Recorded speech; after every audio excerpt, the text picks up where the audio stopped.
नमस्ते दोस्तों, आपका स्वागत है मेरे इस चैनल पर। तो आई होप सभी अभ्यर्थी सुखी होंगे, खुश होंगे। तो दोस्तों, आज की अपडेट्स फिर से अखबार में देखने को मिल रही है। क्या लिखा है इसमें सारे कुछ जानते हैं। और एक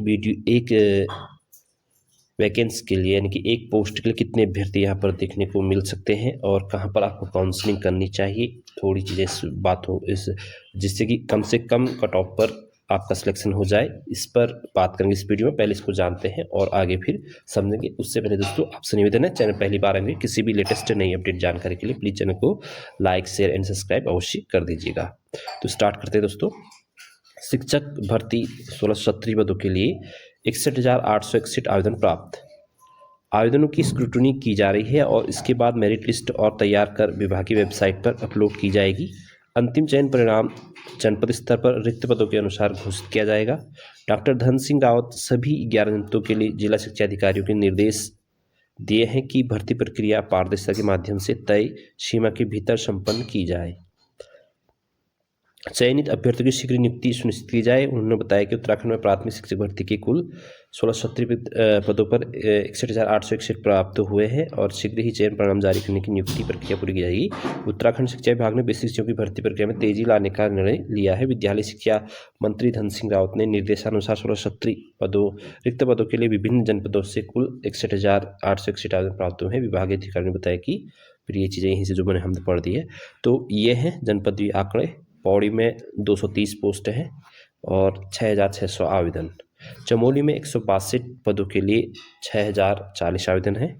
रुद्रप्रयाग में 155 पदों के लिए 5,667 आवेदन हैं और टिहरी के लिए 216 पदों के लिए 6,100 आवेदन हैं। उत्तरकाशी के लिए 134 पदों के लिए 5,259 आवेदन हैं। देहरादून 97 पदों के लिए 2,883 आवेदन हैं। नैनीताल 129 पदों के लिए 6,255 आवेदन हैं। अल्मोड़ा 241 पदों के लिए 6,634 आवेदन हैं। बागेश्वर में 118 पदों के लिए 5,780 आवेदन हैं। चंपावत में 85 पदों के लिए 5,190 आवेदन हैं और पिथौरागढ़ में 103 पदों के लिए 5,223 आवेदन है। अब इसमें एक चीज़ क्या बात रखने वाली चीज़ है, इसको देखिए थोड़ा सा। 97 पदों के लिए 2,813 लोगों ने फॉर्म फिल किया है।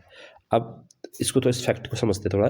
97 पदों के लिए 2813 के आसपास मान लो 2800। अब आगे मैं बताता हूँ इस फैक्ट को थोड़ा सा। दोस्तों, आप देख रहे होंगे कि 2800 के आसपास अभ्यर्थियों ने सिर्फ देहरादून में ही फॉर्म फिल किया है।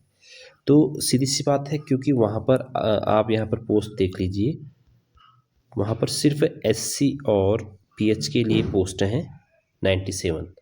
तो सीधी सी बात है, जनरल ने तो वहाँ फॉर्म फिल किया नहीं होगा, ओबीसी ने किया नहीं होगा, ईडब्ल्यूएस वालों ने किया नहीं होगा, एसटी ने किया नहीं होगा। तो सिर्फ एससी और पीएच वालों ने वहाँ पर फॉर्म फिल किया है। तो इसका मतलब है कि एससी और पीएच के ओवरऑल फॉर्म जो है दोस्तों, लगभग कुछ अभ्यर्थियों ने अगर नहीं भी किया होगा तो लगभग, अगर कुछ अभ्यर्थी ने गलती से भी किया होगा तो लगभग आपके 2700 के आसपास तो सिर्फ जो फॉर्म है वो एससी और पीएच के बीच में है, जहाँ पर भी ठीक ठाक कंपटीशन होगा। तो आप क्या टोटल वैकेंसी से आप यहाँ पर कंपेयर कर लीजिए तो आपको खुद को चल जाएगा कि यहाँ पर एक पद पर एससी और पीएच में अच्छा कंपटीशन देखने को आपको मिला, क्योंकि लगभग आधे यानी कि 6,000 भी औसत मानते हैं हम प्रत्येक ज़िले में कि इतने फॉर्म भरे गए हैं। तो आधे के आसपास तो सिर्फ एससी और पीएच कैंडिडेट यहाँ पर आपको देखने को मिल रहे हैं। तो इससे क्या होता है, अगर 3,000 फिर इसके बाद कैंडिडेट कितने हो जाते हैं तो 3,000 के आसपास कैंडिडेट बचते हैं। और आपके पोस्ट अगर मान लो 300 और 200 500 के आसपास 1100 भी हैं तो लगभग 3 अन्य कैटेगरी एससी और पीएच को छोड़ के 3 कैंडिडेट पर एक अभ्यर्थी, यानी कि आपको सिर्फ दो अभ्यर्थियों को प्रत्येक संख्या पर पीछे करना है। एवरेजन 3 अभ्यर्थी पर एक यहाँ पर पद है। तो ये बहुत बड़ा यहाँ पर संख्या है इन कैटेगरी की कि इन लोगों ने फॉर्म बहुत ज़्यादा फिल किए हुए हैं। तो इससे ये चीज़ पता चल रहा है कि अन्य कैटेगरी में थोड़ा सा कंपटीशन कम है और इस कैटेगरी में कंपटीशन थोड़ा ज़्यादा देखने को मिलेगा, क्योंकि यहाँ पर फॉर्म बहुत ज़्यादा 3,000 के आसपास फॉर्म फिल 3,000 अब नहीं भी कि 2700 के आसपास फॉर्म फिल हुए हैं। तो ये है दोस्तों आंकड़ा। बाकी आपको क्या करना है, जहाँ भी आपको औसत कैसे निकालनी है, जैसे कि मान लो कहीं फॉर्म फिल हुए हैं आपके 6000, अब यहाँ से आप तीन इनको कम कर लीजिएगा, हमेशा 2800 कम कर लीजिएगा और इनकी वैकेंसी भी कम कर लीजिएगा पीएच और एससी की। तो फिर उसके बाद 3000 के आसपास आप मान के चलिएगा। अब आपको मान लो फॉर्म फिल हुए हैं यहाँ पर आपके दो कहीं अगर मान लो 3000 फॉर्म फिल हुए हैं और उसमें से आपकी वैकेंसीज हैं वहाँ पर लगभग 200, तो आप इस हिसाब से सारना कि एक पद पर कितने अभ्यर्थी यहाँ पर बच रहे हैं, कितने अभ्यर्थी यहाँ पर हो रहे हैं। तो ये है दोस्तों आज की वीडियो। मैंने यही बताना चाह रहा था कि और प्रतिवेदन लिस्ट तैयार होने का कारण यही बन रहा होगा कि शायद अभी 2-3 जिलों ने काम कंप्लीट नहीं किया होगा, क्योंकि शायद आप करेक्शन बहुत ज़्यादा नहीं चाह रहे कि बाद में बहुत ज़्यादा करेक्शन करना पड़े, उनको गलतियाँ ना हो, इसलिए जिस तरह डिले हो रहा है प्रतिवेदन लिस्ट।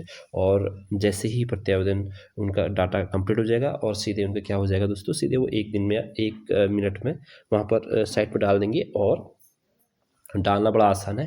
तो जैसे साइट पर आ जाएगा तो आपको फिर प्रतिवेदन लिस्ट दिखेगी और साथ में काउंसलिंग डेट भी जारी कर दी जाएगी। यूएस नगर की इसलिए काउंसलिंग डेट पहले जारी कर दी क्योंकि वहाँ पर सिर्फ स्पेशल टीचर के लिए है, तो वहाँ पर कोई इम्पैक्ट पड़ना नहीं है। लेकिन अगर अलग अलग जिलों पर डेट काउंसलिंग अलग अलग जारी कर दी जाएगी तो जो गवर्नमेंट चाह रही है वो उस पर काम नहीं हो पाएगा। और जो गवर्नमेंट चाह रही है कि एक ही काउंसलिंग हो, एक दिन में ही सारे वैकेंसीज फुल हो जाए, तो उससे ये होगा कि कहीं पर मेरिट कम जाएगी, कहीं अभ्यर्थी कम पहुँचे तो वहाँ मेरिट कम जाएगी, कहीं अभ्यर्थी ज़्यादा पहुँचे तो वहाँ मेरिट ज़्यादा जाएगी। इस प्रकार भी मैं आपको बताऊँगा कि आपको किस ज़िले में ज़्यादा प्रेफरेंस देना चाहिए। उसके लिए दोस्तों आप चैनल पर बना रहिएगा, जैसे कि मैं जैसे ही लिस्ट आएगी ना उससे ठीक ठाक पता चल पाएगा कि कहाँ पर यहाँ पर कम मेरिट जाने के चांसेज हैं, कहीं कहाँ पर ज़्यादा है। और दूसरी बात ये भी है कि जो दुर्गम ज़िले हैं वहाँ पर मेरिट थोड़ा सा कम रहती है, तो इसका उनको ज़्यादा पहले से प्रेफरेंस बनाकर रखें।